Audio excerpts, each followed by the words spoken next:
agree. I think the key is that Chris Brown never apologized. R. Kelly never apologized.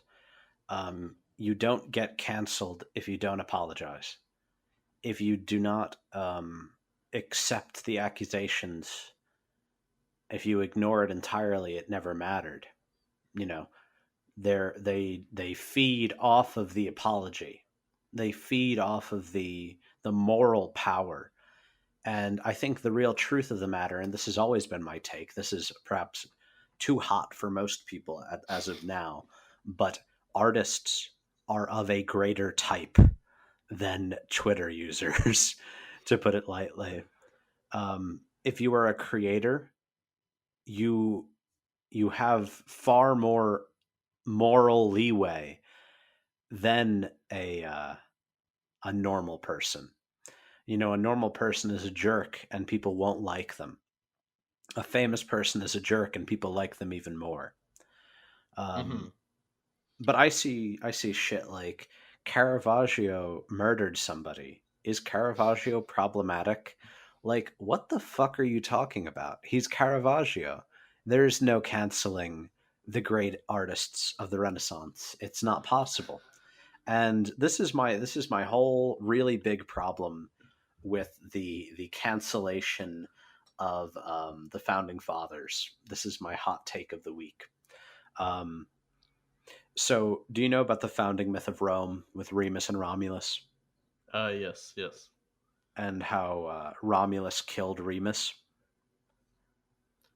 There's What there's a if wolf what involved if there somewhere Roman? as right as well, right? Yeah, yeah. She raised them as children, the she wolf. Hmm. Um, what if the Romans, only 200 years in to being Rome, are like, wow, Romulus is canceled. Romulus was a murderer. We can't support murderers. Um, that is what's happening now. If that had happened, Rome would have disintegrated.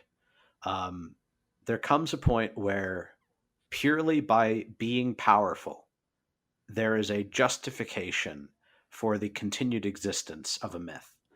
Um, like, this is the ultimate result of Christianity. Like, every Greek and Roman god, really every god that is not Christian, would be canceled because they are terrible, terrible, terrible beings who do terrible things. Oh man, maybe that's why we have seen such a.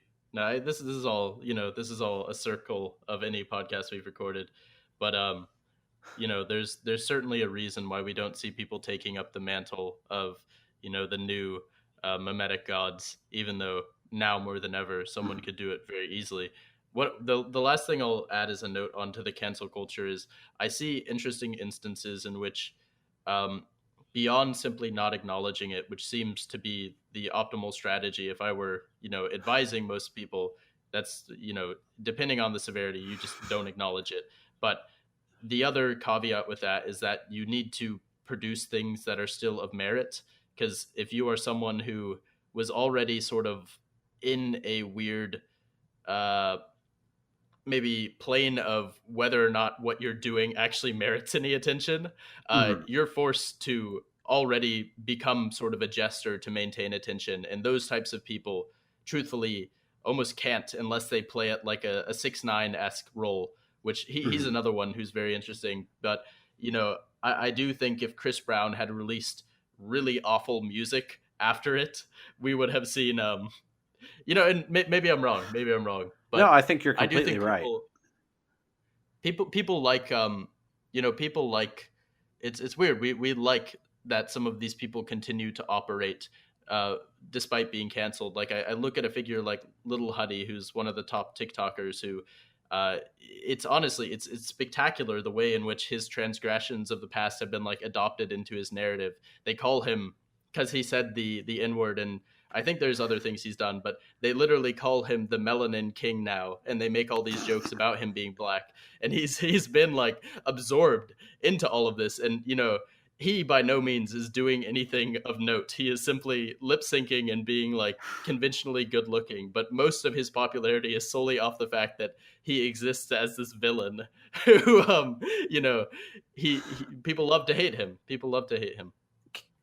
Cancellation should be a meritocracy. Even further, if you are creative, you should be subject to cancellation if you cease to produce good work. I think that Not might be a so. natural mechanism, you know? That might Yeah, be happening already. rather than avoid cancel culture, we need to subject all, which is to say, the mainstream media is canceled. They no longer produce something of value.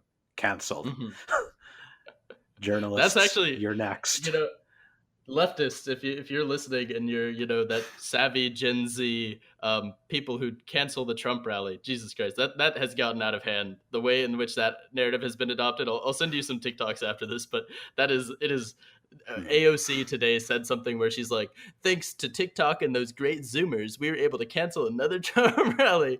And it's like, oh my god, they're all like dabbing and fucking doing all sorts of dances to it, but I hope you enjoyed the excerpt from the podcast that I'm doing with Blair Chapman of Whatitis, Meme Intelligence Agency. If you want more, check it out on, various podcasting sites, Spotify, Apple Podcasts, whatever. It's worth checking out. We're talking about a lot of interesting stuff, and we're going to be doing it just about every week. So be sure to give it a try if you enjoy my content. All right. And as always, remember, memes matter.